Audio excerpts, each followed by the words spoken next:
tonight. Labor unions in Osun State promises a favorable consequential adjustment minimum wage table. Petrol pump price may drop as marketers Dangote signs deal. Police arrest officers collaborating with alleged hackers. On the foreign scene, climate change increases number of refugees across the world. Good evening and welcome to the major reports. Babatunde Bonatito is my name.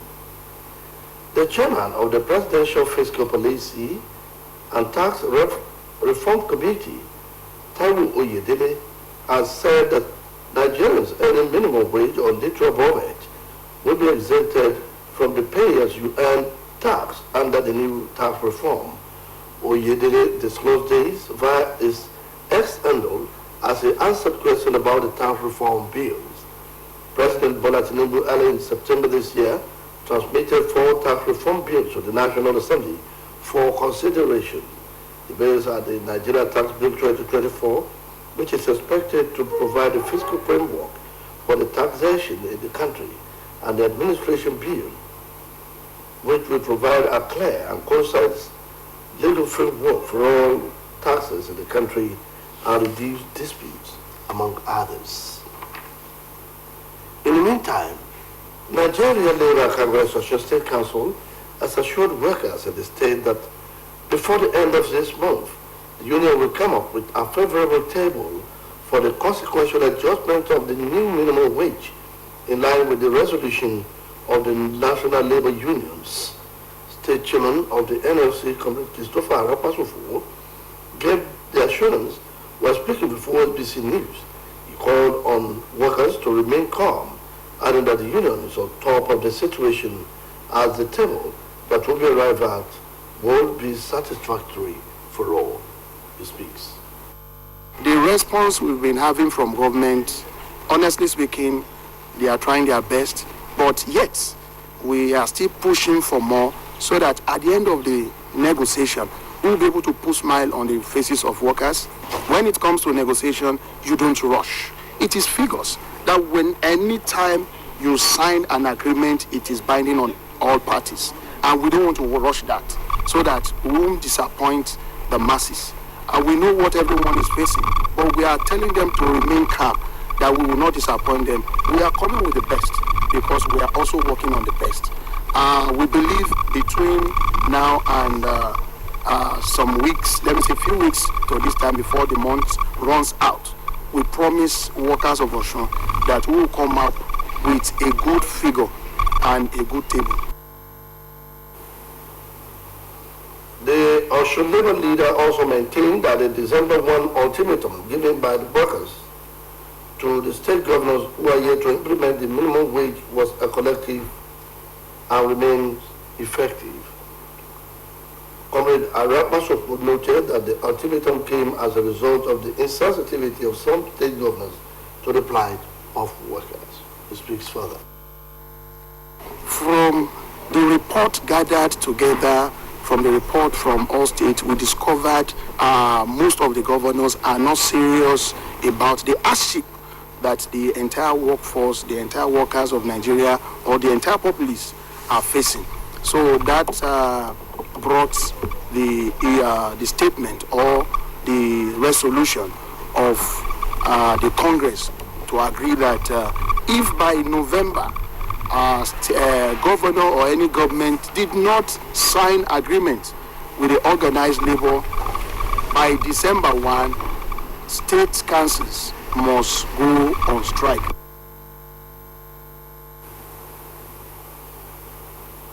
Osun State Governor Senator Adeleke is set to present the 2025 annual budget to the State Parliament tomorrow, marking an important annual ritual. While reading a letter written to the House by Governor Adeleke of his intention to lay before the House, the Speaker of the House, Honorable Adewale, assured that the State Parliament is ready to receive the Governor. Parliamentary reporter Oluwatosi Oladokun now reports. The major highlight of the plenary was the announcement of the official main ceremony of 2025 budget presentation by Governor Adeleke for the next fiscal year, among others, while informing the House the intention of Governor Adeleke to perform the annual ritual of the 2025 appropriation bill, otherwise known as money bill. The Speaker of the House, Honorable Adeleke, said the Assembly is ready as ever to receive and entertain Senator Adeleke draft estimate for the next fiscal year. I'm pleased to inform the distinguished members of the Osun State House of Assembly, through the Honorable Speaker, of our intention to lay the 2025 draft budget of the state before the House on Wednesday, 10th November 2024. Having concluded its preparation and approved by the State Executive Council, this to conform with the expert rules and regulations which stipulate that such draft budget should be presented to the House for approval before the end of the year proceeding. The House thereafter raised for the first time Osun State Property Protection Bill 2024, while policy trust and second reading were held on Osun State Drugs Medical Supplies Management Agency Establishment Bill 2024, and the House thereafter dissolved into the Committee of Whole for the further consideration of Osun State Consumer Protection Agency Establishment Bill 2024.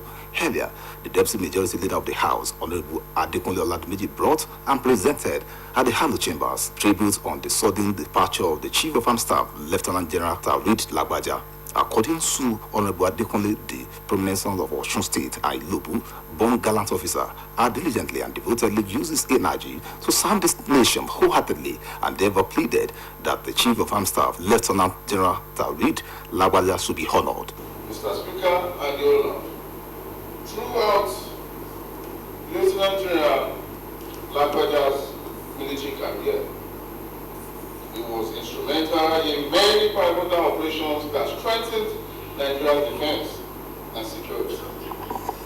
The strategies in the fight against insurgency and other security challenges were guided by an unwavering commitment to protect and serve the Nigerian people. Honorable Adeleke, in his emotional tributes, acknowledged and commended Governor Adeleke for demonstrating love, compassion, and passion for the family of the late Taoreed Lagbaja and Ilobu community as a whole. In the meantime, Osun State House Assembly has requested the presence at the annual laying of 2025 budget ceremony. The Chief Judge of the State, Justice Adeleke, the President of the Coronary Court of Appeal, service chiefs, accounting officers of the MDAs in the state, religious leaders and traditional rulers, market women and men, among other stakeholders.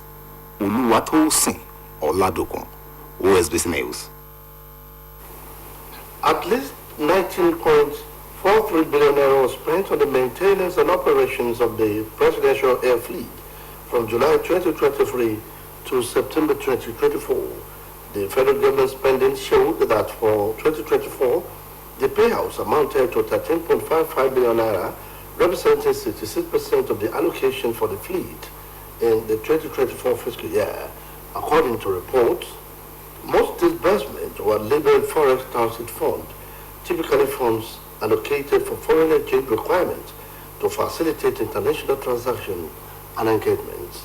In the context of the presidential air fleet, such funds are used to cover expenses related to operations outside the country, including fuel purchases, maintenance or services in foreign currencies.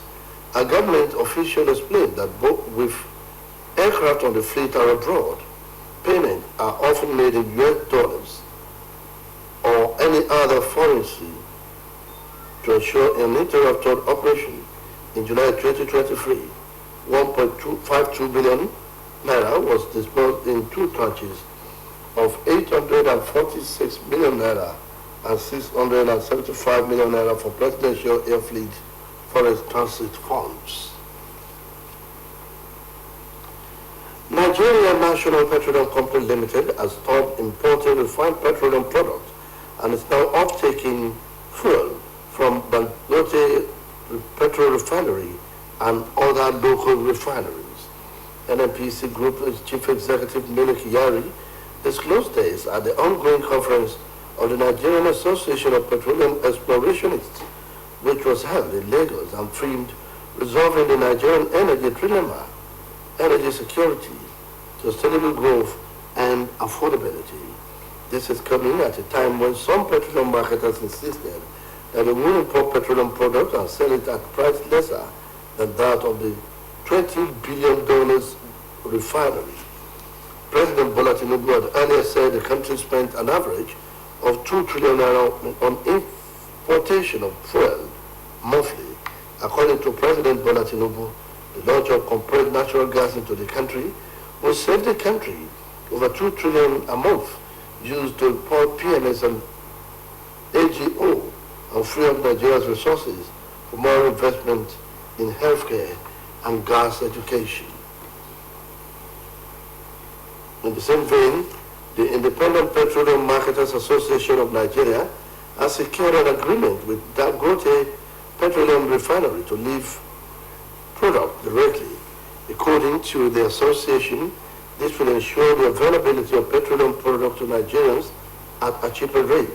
IPMAN National President Abubakar Garima announced this at a press conference in Abuja following a meeting with the National Working Committee of the association. He explained that the Dangote refinery has obliged IPMAN to lift PRS, AGU and DPK directly for onward supply to IPMAN depot and retail outlets.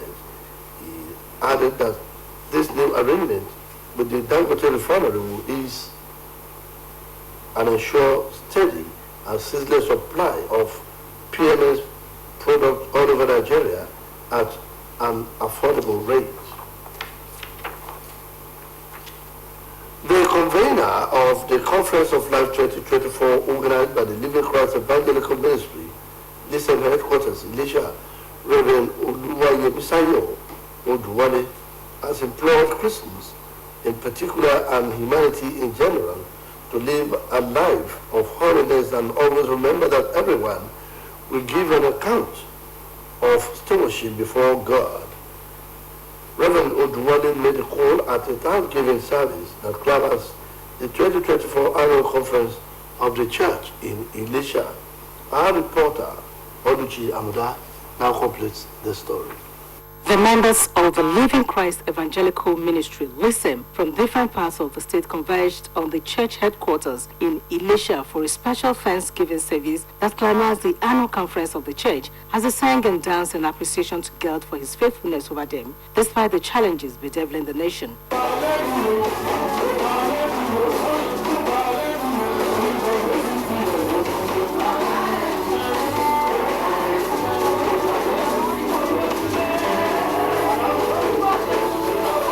Speaking on the theme of this year's event, which is Heaven, the convener of the conference, Reverend Oluwayemisayo Oduwale, said the theme is a reminder that humans are sojourners on earth, hence the need to make heaven top priority. Reverend Oduwale noted that the convention, which started about 54 years ago by his late father, Bishop Folayemika Oduwale, had remained a veritable platform for winning souls for Christ and witnessing the miraculous works of God. He implored the congregation not to lose focus on heavenly goals, even as they thrive for heavenly things, saying that with faith, Nigeria would surmount its numerous challenges. In spite of challenges, in spite of the storms that is ravaging this ministry from false brethren, from people that we call acquaintance, but we thank God that we are still standing strong. Speaking in the same vein, the wife of the convener, Pastor Oluwashayo Oduwale, stated that marriages are worst hit by the present economic challenges in Nigeria, just as she admonished couples to remain firm in their belief in God and trust in Him alone. She also spoke on the need for women in particular to rise to their responsibilities of being the helpmate of their husbands. As much as we pray for God's intervention upon Nigeria, my advice to women in Nigeria, especially in this hard time that we are, is that we should try as much as possible to find something doing. The Bible says, let every man work with his own hand. Let them do work, not one, not two. You can diversify. The Oyo singers from Adeleke University, Ede, were on ground to lead the congregation on the praise and worship as they thanked God for his numerous blessings over their lives. Oluchi Amuda, OSBC News. The Inspector General of Police, Kennedy, Edmetoku, said police officers protecting the arrested foreign hawkers were on an illegal duty. The Nigeria Police Force announced the arrest of 130 suspects linked to high-level cybercrimes, hacking, and activities threatening national security. The group included 13 foreign nationals, 87 men, and 26 women, mainly from China and Malaysia, as well as 17 Nigerian collaborators. However, an investigation conducted discovered that foreigners enjoy police protection before their arrest. Reacting to the report at a workshop organized for the standardization of criminal investigation, Adeleke said the police officers had been arrested and were currently being detained. Governor Adeleke has received high-powered military delegation in preparation for the burial of late Chief of Army Staff, Lieutenant General Tariq Lagbaja, describing planned state burial for the deceased as right and befitting.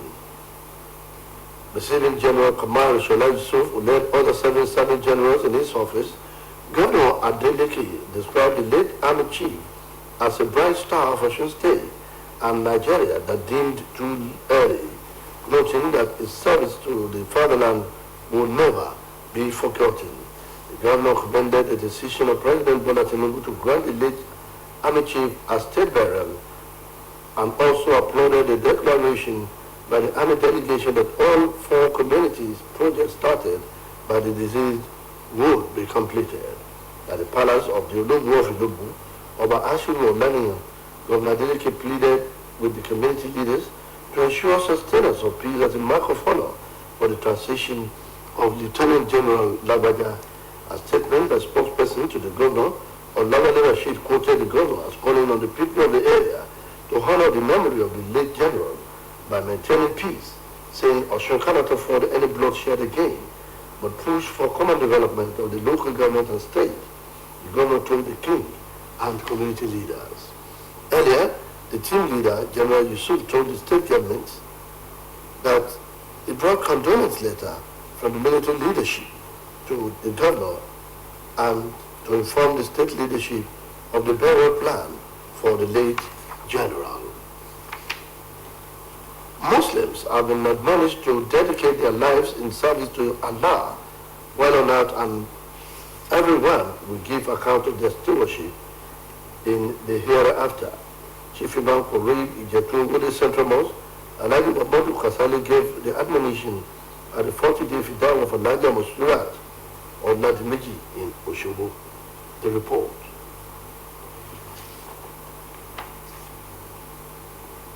Ademeji brought together dignitaries from far and near, including notable Islamic scholars, children, families, and friends, who gathered to pray for the deceased as she journeyed to the great beyond. In a sermon at the Fidal, the chief Imam Karib Ijetu Wodek Central Mosque, Alhaji Muhammadu Kasali, described the late Alhaja Monsirurat as a devout Muslim who served Allah and humanity wholeheartedly. He maintained that her exemplary lifestyle is reflected in the lives of her children, who have excelled in their different fields of endeavors. Imam Kasali admonished the Muslims to always remember that men are mere sojourners on earth, as everyone has a destiny with death. Some of the children of the deceased, among whom were Mrs. Jumoke Adeshinyo, Mr. Korede Oladimeji, Mr. Olarewajo Oladimeji, and Mrs. Feishayo, thanked Allah for the life of their late mother, whom they described as the epitome of humility. They noted that she was their moral and spiritual support and would be greatly missed. The children maintained that their mother bestowed upon them the legacies of hard work, contentment, the love of God and humanity, and resourcefulness, which have continued to help them navigate the vicissitudes of life. Immediately after the Fidal, guests were thereafter treated to a sumptuous reception with a live band on the ground to entertain the gathering.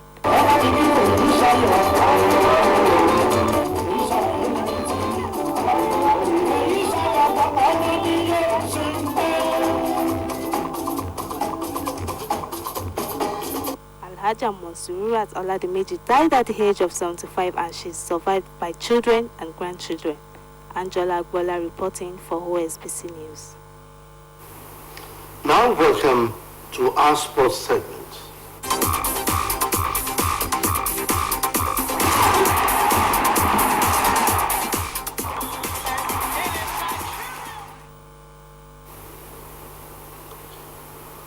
Moses Salmon and Samuel Chukwueze were among the early birds to the Super Eagles camp in Cote d'Ivoire ahead of preparation for the 2025 Africa Cup of Nations qualifier against Benin Republic.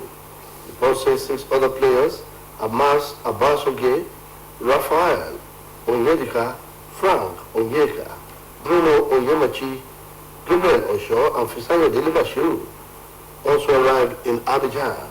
The Super Eagles media officer confirmed the report said no fewer than 8 players had arrived, adding that some others were still being expected. Captain of the team, William Ekong, Ademola Lukman, reigning Africa Player of the Year, Victor Osimhen, and 19 other players were invited for the qualifier. The Super Eagles will seek 6 points against the Republic and Rwanda in the closing rounds of the 2025 AFCON qualifier campaign this month.